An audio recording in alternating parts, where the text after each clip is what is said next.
I'm Jeff Long, the Executive Director of Teens4Teens Help. And I'm Kathy Long, co-founder. What inspired both you to create this organization? Well, it was a family mental health crisis. In ninth grade, our daughter was diagnosed with anorexia, depression, and anxiety, which began a 4-year journey through a lot of mental health crisis, IOPs, PHPs, residentials, hospital stays. And it was incredibly difficult and painful.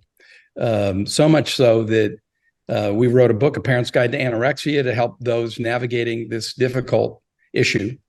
And then at the end of our daughter's last treatment center, she spoke at a high school, which was incredibly brave.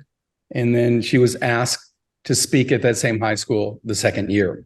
And because she spoke at the end of that talk, a boy came up to her and said, "Can I give you a hug?"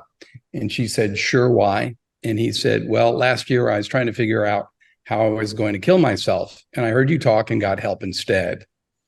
So that was kind of the beginning of what we have now as Teens4Teens Help. So our daughter was incredibly happy and excited, actually, that she had helped one other person and that everything she'd been through was a benefit to somebody.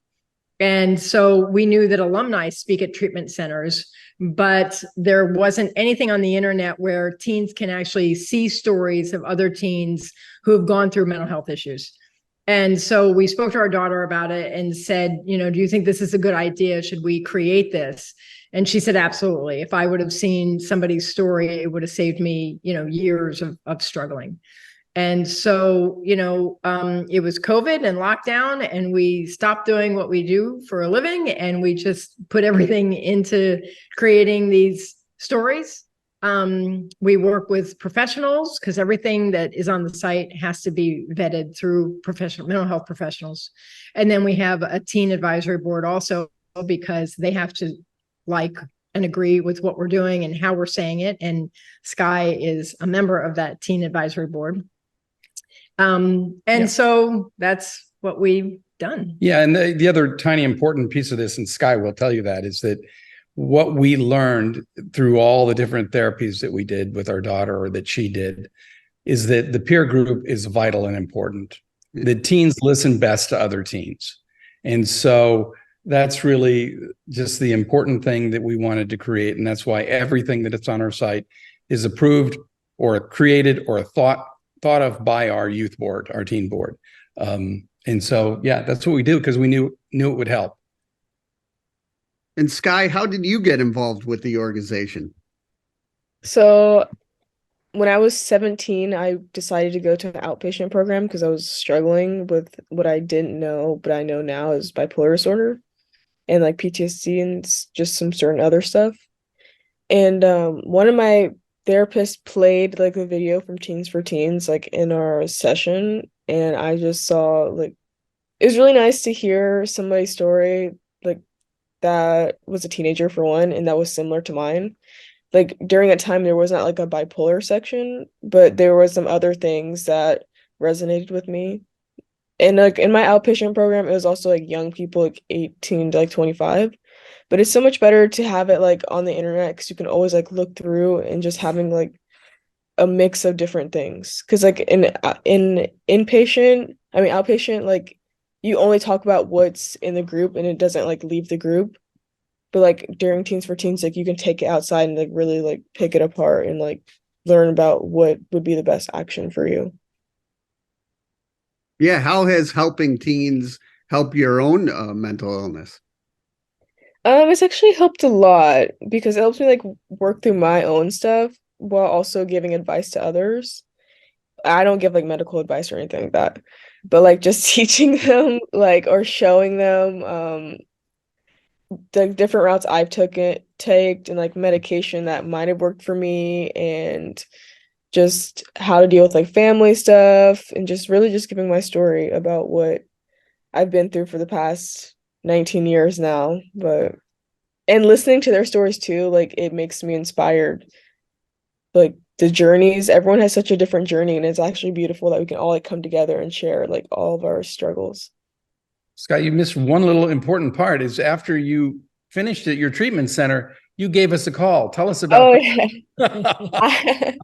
I did. I wanted to share, like I said before, I wanted to share my story and help people, like as many as I could, because had I honestly had no idea what I was doing in the beginning. But all I did know is that I wanted to help everybody. And so I saw Teens for Teens and I just decided to like give them an email and be like, hey, because I was really inspired by this one story about addiction. Um, I'm not necessarily sure the name, but she was really, really inspiring. She sat down and she was so open about everything. And there were some things in there that were said that I had never heard anyone come out and be so honest about. And I just wanted to be honest and share what happened, especially with bipolar, because online there's like literally no like videos about, yeah, there's other videos about like addiction, there's like other stuff, but bipolar disorder, there's like nothing out there. So I felt like I was going through it so alone. And I just wanted to like share to all the young people who were in the same situation I had and had no idea. Because if I would have known like some of the stuff, like if I would have known some of the stuff that was shared like online, it would have saved me a lot of trouble because like I would have actually probably known that it was something similar to bipolar and not be so misdiagnosed. Exactly. That's exactly why we do it. And it's the power of these stories and the ability to be vulnerable. And it just normalizes the fact that everybody is dealing with something. You know, mental health is part of health. And we all, you know, whether it's bipolar, depression, anxiety, at some point in your life, everybody's going to go through something. And we just want to, you know, have these conversations so people don't have to go through it alone. They don't have to carry the weight of the world on their shoulder.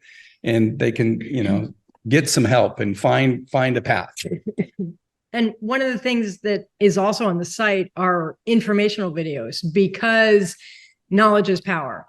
And I know with our daughter and with Skye's story, it's like that unknown, you know, that self-talk is like, I'm crazy. I'm really messed up. What's wrong with me? And these informational videos are exactly that. And they kind of normalize what's happening and explain it. And so when you know, then you can have a direction to go in to try to get some help. And so that's a key part of what we have on the below the stories. So it's like stories, and then underneath the stories are informational videos, because that's so important. And then resources underneath that, because we're just trying to funnel people to the help they need.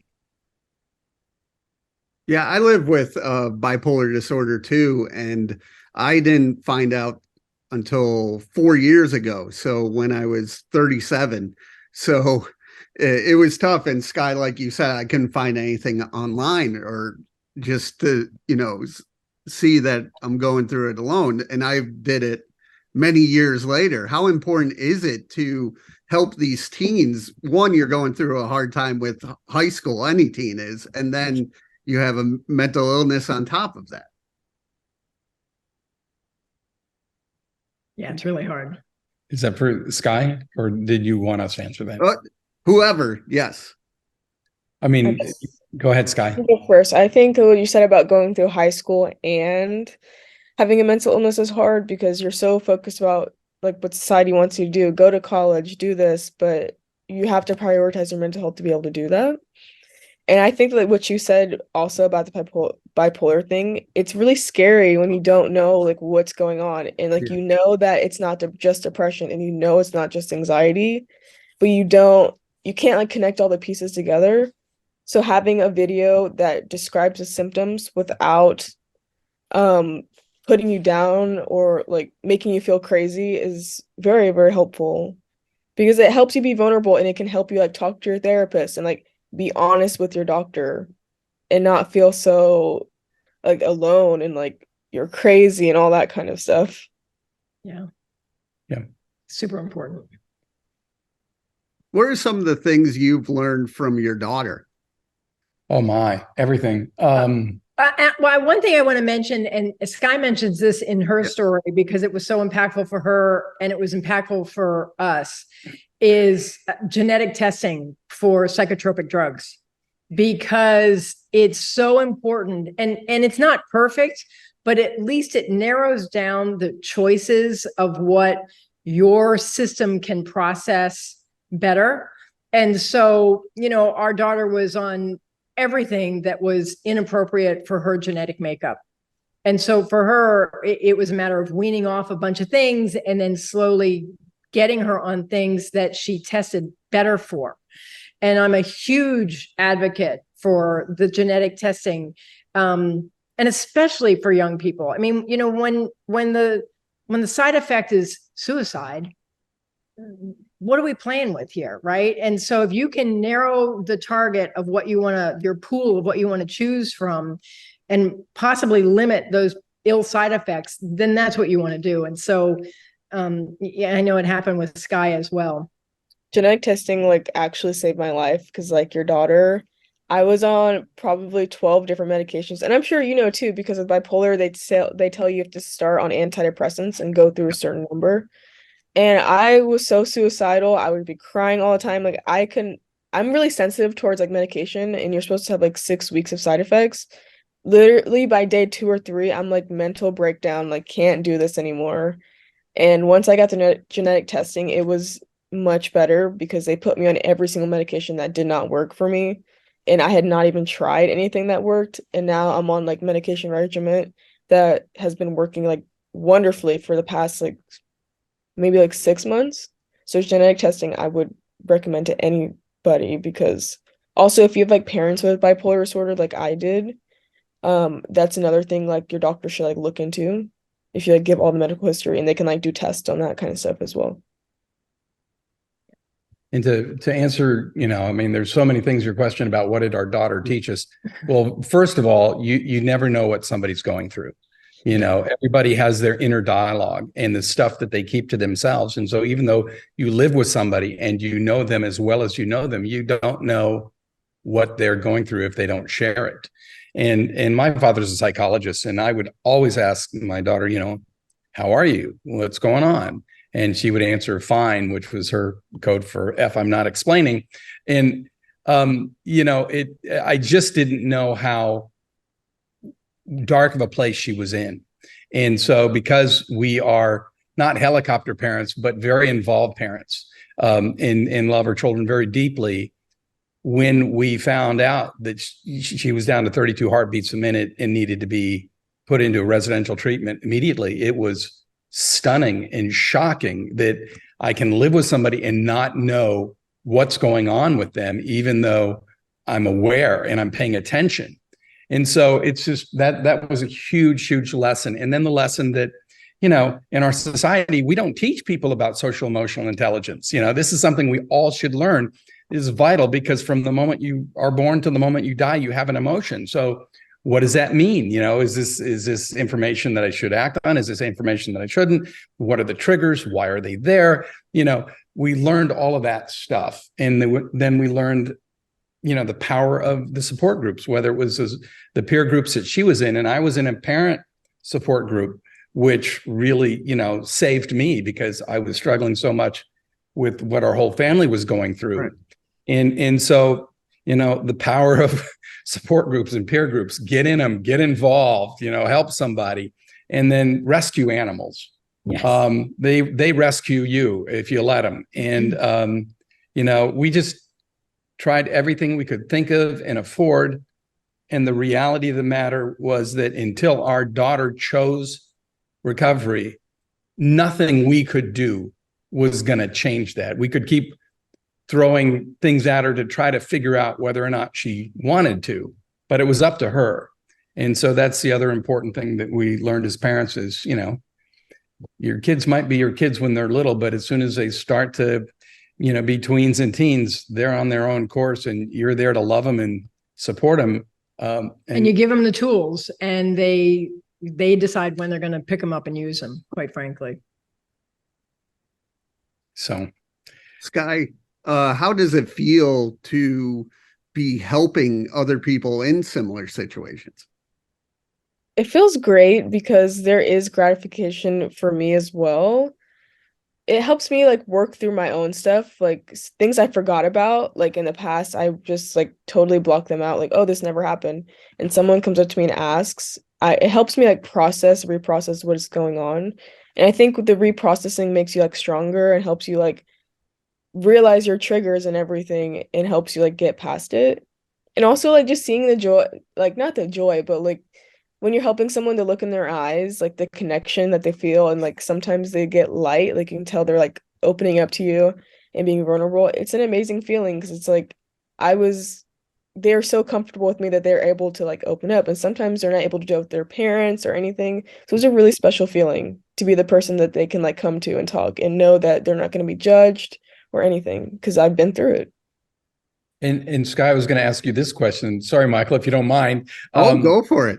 You know, doing your talk and putting yourself in the role of a mentor and somebody who has experience, you know, in a lot of cases that does help people recover because they see themselves differently. Once you did that, did anything change for you? Like in regards to like getting help or being a mentor? No, just when you told your story, sharing it, did that help you?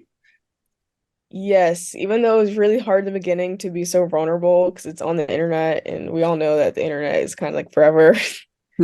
Um, it was really hard, but I felt so much lighter because I knew it was going to help other people. And even if it didn't, I was able to get stuff off of my chest and put it just out there. And if I'm having a hard day and I think I can't do it anymore, I can like look back at that video and be like, I did my journey. Like this is all the things I've could like accomplished. Like look how far I've come, even though it was extremely, extremely difficult. And I went many years just going and doing things I should not have done. Seeing those videos and going back, it grounds me to like be able to realize that I actually like accomplished so much. And it's written down. Like I know people journal and stuff, but I have a really hard time journaling. So seeing a video is very like helpful for me at least. Yeah, Yeah, I think videos are huge just to Yeah. see, oh, they're talking about the same thing I'm going through right now. I think also videos are way more helpful than like blogs and all that kind of stuff because we live in the world of like YouTube and like Netflix and everything. Yeah. So it's much more easier to connect to that than just reading something. Because if I have to read something, I really don't like connect with it. I kind of stay away. Yeah, we learned that from our teen advisory board because we were going to do a blog and they're like, we're not going to read it. No, Exactly. it's not for us. You can do a blog, but it's for the adults. Like, okay, we got it. I will say that our daughter, when she spoke, she was saying that for her, telling her story and being a part of Teens4Teens Help, such a big part of it, it helps her every day. Because for her, every day she has to choose recovery. You know, every day she has to choose that path. And so for her being in that mentor role, it just keeps her stronger in choosing that recovery every day. And she said one important thing that I want to share here, and that is that, you are not your diagnosis. You get to write your own story. Your diagnosis just gives you a bucket of coping skills and perhaps medication or treatment options that you can use to deal with whatever you're dealing with. But that's the point. It's to get you free of your challenges so you can be exactly who you want to be and do what you want to do in life. Right. And so that's not your identity. Yeah, that's an important perspective to share. And that's the power of all these different stories is the wisdom and courage that these kids have to share their stories and the little things that they tell you are just amazing. And they also interview mental health professionals on topics in our teen talks. And I learned something in every one of those. It's just so amazing. And we just did one on grief, and I recommend everybody see it because we all have grief and we don't know how to process it and why it's so important. And so I learn stuff every day. I love doing this because it's important and our youth need it. Yeah. We need it. When you started this organization, did you think it would have the impact as it does? I was hoping. We were hoping. We're still so new and young and building our team out. And, we've been seen in 55 countries, which tells you that these issues that young people have no borders. There are no boundaries or borders to the mental health struggles. and the things that are top of mind for these young people, like global warming and social media issues and the future.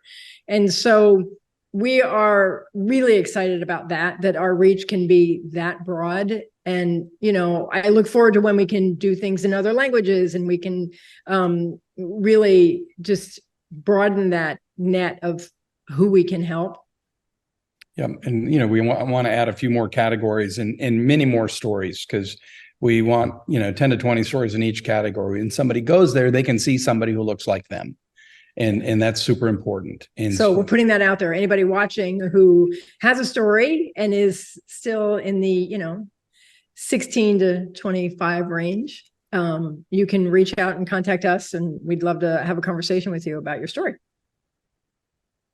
The diversity helps a lot, having like different like ethnic groups, different like if you can do languages, just different paths, because there's so many different paths to like recovery.